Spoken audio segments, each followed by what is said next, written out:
After France, he was promoted to Field Marshal, one of 12 men elevated on the same day in July 1940 as part of one of Hitler's grand displays of triumph. Von Rundstedt had now risen to the absolute summit of the German military hierarchy. Then came Operation Barbarossa on June 22, 1941. Germany invaded the Soviet Union in the largest military operation in human history. Von Rundstedt commanded Army Group South, driving into Ukraine toward Kiev and beyond. In the opening months, the destruction inflicted on the Soviet side was catastrophic. Entire armies were encircled and annihilated. Hundreds of thousands of prisoners were taken. Kiev fell. The Wehrmacht pushed deep into Soviet territory with terrifying speed. But behind those advancing German armies came something even darker. The Einsatzgruppen, the mobile killing units, moved in the wake of conquest. Their task was not conventional war. Their task was murder. Jews, Soviet commissars, and anyone marked as an enemy of the Reich were rounded up and exterminated. This is the part of von Rundstedt's story that cannot be softened, cannot be excused, and cannot be ignored. He knew what the Einsatzgruppen were doing. Every senior commander on the Eastern Front knew. These massacres were not secret. They were reported up the chain of command. They happened in plain view of the machinery of occupation. At Babi Yar in late September 1941, just outside Kyiv, a city that had only recently fallen to Army Group South, 33,000 Jews were murdered in 2 days. Von Rundstedt's forces had taken that city. The Einsatzgruppen operated inside his area of command, and there is no serious historical evidence that he made any meaningful effort to stop them or to protest through official channels. He looked away. He kept his eyes fixed on the military campaign, on movement, on logistics, on front lines and withdrawals and objectives. And that decision to look away made him complicit in what unfolded across the territory under his command. In late 1941, he was relieved of command after clashing with Hitler over a tactical retreat. Hitler demanded that ground be held at all costs. Von Rundstedt believed a strategic withdrawal was necessary to preserve the army. Militarily, he was right.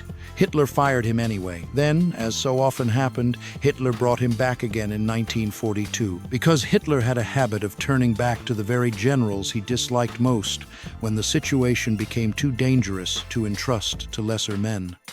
Von Rundstedt was appointed Commander-in-Chief West. He was now responsible for the defense of Western Europe, France, Belgium, the Netherlands, the Atlantic Wall. He was expected to stop an Allied invasion that everyone knew was coming, even though nobody knew exactly when or where it would strike. And once again, strategy became a battleground inside the German command. Erwin Rommel, who commanded the forces along the coast, believed the invasion had to be crushed at the beaches. He argued that the Allies had to be hit immediately, before they could establish a beachhead, because Allied air power would make large-scale reserve movements nearly impossible once the battle began. Von Rundstedt believed the opposite. He wanted the Panzer Reserve held farther back, preserved for a massive counterattack once the real Allied landing site had been identified. The two men argued. They argued hard, and Hitler, as he so often did, chose the worst possible middle ground. He split the reserves, satisfying neither commander and crippling both plans at once. Then came June 6, 1944.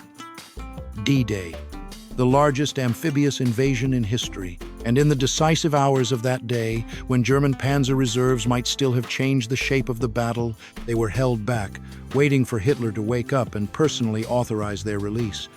Hitler slept late that morning. Nobody dared wake him. By the time the reserves were finally cleared to move, Allied air power had turned every road into a killing zone. The critical moment was gone. The beachhead held. And the war in the West entered its final phase. In July 1944, von Rundstedt was relieved again after telling a reporter that the only sensible thing Germany could do now was make peace. Hitler was enraged. Von Rundstedt went home once more. But once more did not mean forever. In September 1944, Hitler called him back yet again. Germany was now fighting desperately on every front. and there was simply no one better available. The old field marshal returned one last time to a collapsing war. His final major operation as a commander was the Ardennes Offensive in December 1944, known in the West as the Battle of the Bulge, Hitler's last great gamble. It was a massive armored attack through the Ardennes forest, the same ground where Germany had achieved its astonishing victory in 1940. The objective was enormous, almost desperate in its ambition. Split the Allied armies and seize the port of Antwerp. Von Rundstedt was nominally in command, but the plan itself was essentially Hitler's, and von Rundstedt did not believe in it. He thought it was unrealistic. He believed Germany no longer possessed the fuel, the manpower, the material, or the strength to sustain an offensive of that scale. He was right. At first, the attack shocked the Allies. It achieved significant gains. For a brief moment, it looked as if Germany had reached back into the past and summoned the old lightning of 1940. But that illusion did not last. The offensive ran out of fuel, it ran out of momentum, it ran out of time. And then it failed. With that failure, the last real German strategic reserve was spent. After the Bulge, the end was no longer a question of if. It was only a question of when. Von Rundstedt was finally relieved for the last time in March 1945. He was 69 years old. He was ill. He was exhausted. And Germany was collapsing on every front. On May 1st, 1945, he was captured by American forces in Bad Tolz, in Bavaria. He was found in a hospital. He offered no resistance. There was nothing left to resist with. He was held as a prisoner of war and was expected to face trial at Nuremberg or in a later proceeding. The British in particular wanted him prosecuted for his role in the Commando Order.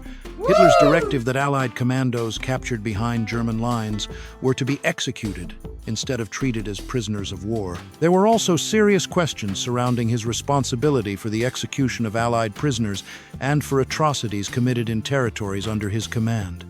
But von Rundstedt was never tried. His health was genuinely poor. He suffered from serious heart problems. The prosecutions were delayed again and again, and in 1949 he was released. He went home to West Germany. He lived quietly. He gave occasional interviews.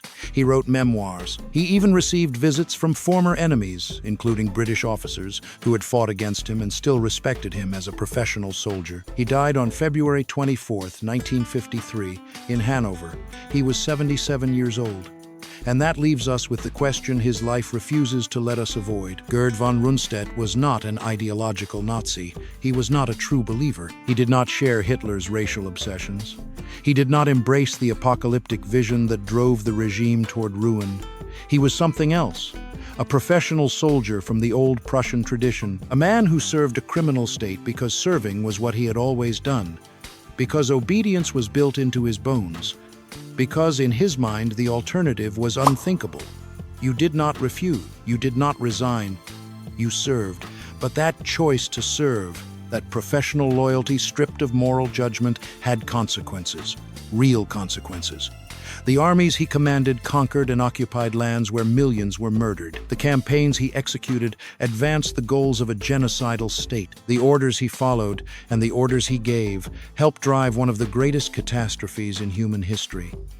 And for all of that, he faced no legal accountability. Military historians sometimes use the word apolitical for men like von Rundstedt, as if being apolitical while serving Adolf Hitler could somehow be morally neutral. It was not neutral. It was never neutral. Choosing to serve is a choice. Choosing not to look is a choice. Choosing to keep your head down and focus only on the military problem in front of you while the world burns around you is a choice. Von Rundstedt made those choices every single day for 6 years. He was a brilliant commander, one of the most capable military minds of the 20th century, and he placed all of that brilliance in service of a regime that murdered millions. That is his legacy. All of it. The tactical genius and the moral failure, bound together. You do not get to separate them. History remembers men like this not only for what they achieved on the battlefield, but for what they were willing to tolerate in order to keep serving. And that is why his story still matters, because the most dangerous people are not always the loudest fanatics. Sometimes they are the disciplined professionals who know exactly what they are helping and do it anyway.